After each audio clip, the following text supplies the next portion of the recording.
It's time for the One Bar and Lupagus Show, bringing you anything and everything Minnesota Vikings. Welcome to professional football. All right, welcome back to the One Bar and Lupagus Show, and we are talking fantasy football for the Vikings, Colts, who to start, who to sit, who might be a sneaky play for each team. It turns out the game against the Packers was a high-scoring affair, lots of points if you had anybody going in that game, unless it was like Irv Smith Jr. or Kyle Rudolph. But that was kind of the story across the league. Not a ton of defense in Week 1. Looks like the offenses are ahead of the defenses at this point. But let's jump into this one and see who you should be starting on the Colts and on the Vikings in fantasy this week. Well, I don't know how you can look at the Colts and not want to start Phillip Rivers. You've seen what Aaron Rodgers did to the Vikings secondary, threw for over 364 yards. He had like 4 touchdowns, had all the time in the world, and there's no reason to think all of a sudden it's just going to change like that for the Vikings. Their pass rush is going to all of a sudden be there. So I'd start Phillip Rivers. I mean, he threw for 363 yards last week against the Jaguars. He did have a touchdown against them. The one thing about Rivers, he will get his yardage, but he also could turn the ball over, so you got to be wary of that. He did throw an interception last week. He's a guy who holds the ball long. If the Vikings do have some kind of a pass rush, there's a possibility and there's a chance for the Vikings to knock that football out. They've actually done pretty damn well against Rivers every time they go against him. So something's got to give. Either the Vikings pass rush isn't going to be there, or it's going to return this week. But there's no reason to think that it will. So I think Rivers is on for a big game, and that kind of ties over to the next guy you're going to want to start, T.Y. Hilton. He caught just 4 for 53 last week against the Jags. But how could he not have a huge game against this Vikings secondary? He is a guy, He's like an 8-year veteran, been in the league longer than you might think. He's savvy. He'll know how to take advantage of the young corners. If it's Cameron Dantzler out there who's hobbled right now, Holton Hill who's coming off a horrible game, T.Y. Hilton should definitely find plenty of open room, and Rivers will be looking his way early and often, and Hilton could be on pace, or just lined up to have his best game of the season. So Hilton should be just absolutely huge. One guy who might not do as well as many are thinking is the new Colts starting running back, Jonathan Taylor. The Vikings did hold Aaron Jones to just 66 yards and a touchdown. So they did have at least a little bit of run defense there. I mean, overall, they did give up quite a few rushing yards to the Packers, but they were running a bunch of weird receiver runs and end arounds, and it was kind of goofy. But Jonathan Taylor, this will be his first start. Again, the Vikings got to focus on shutting him down, so that'll be the job of Shamar Stephen and the linebackers. So, again, a lot of people are looking at the Vikings defense, giving up 43 points, and just assuming they're going to be horrible against the run, and they weren't that bad. So I think Taylor might not live up to the high expectations he has this week. And if I'm one guy you're definitely sitting on the Colts is Jack Doyle.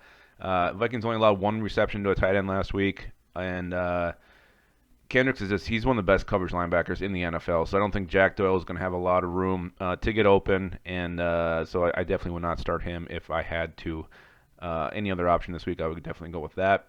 One sneaky play for the Colts, I got on and Scold with the Enemy, which should be coming up here shortly. Derek Berger from the Colts, he said one sneaky guy you want to watch for is this Paris Campbell, wide receiver. He's in his second year, I believe. He did have a decent game last year. I think he caught last week he had 6 catches for almost 80 yards. So again, he's fast. He's not exceptionally tall, but he's fast.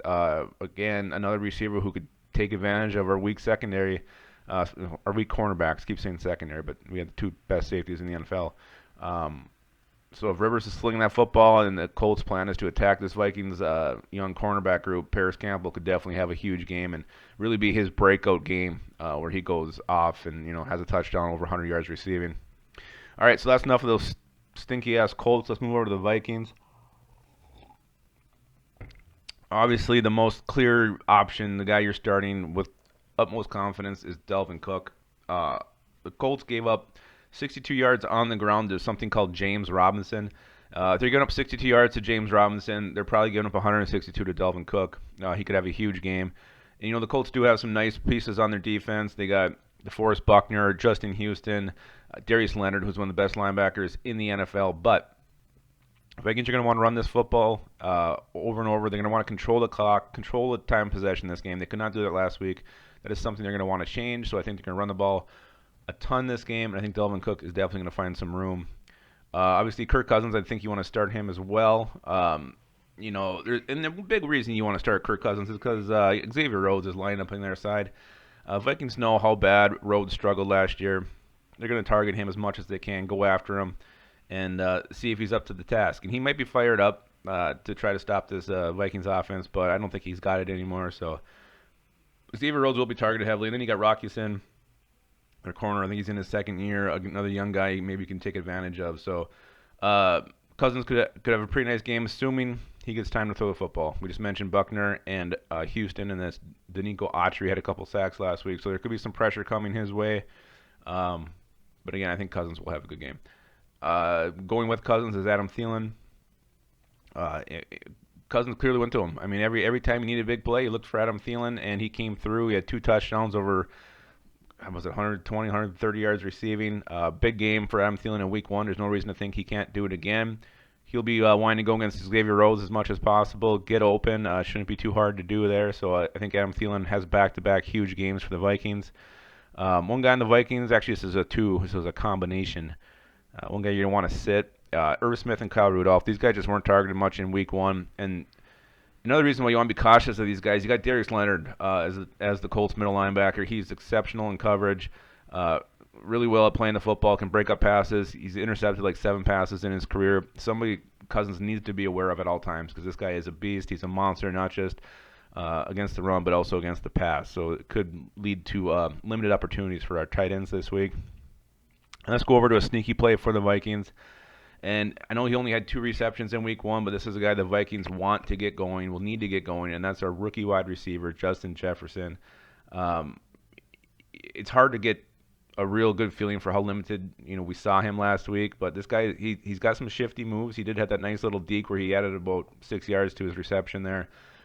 He's a smooth mover, good speed, and I think the Vikings are going to try to get him the football as much as possible this week. So maybe they'll move him around a little bit, get creative, find ways to take advantage with Justin Jefferson. So that's your fantasy football focus for Week 2 against the Colts.